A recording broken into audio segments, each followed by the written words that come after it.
elevated fire danger today. Strong southwest winds gusting up to 30 miles per hour will combine with warm temperatures and low humidity to produce an elevated fire danger today.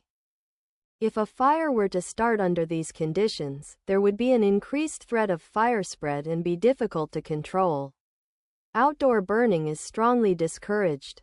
Use extra caution while operating outdoor equipment and do not carelessly discard cigarettes.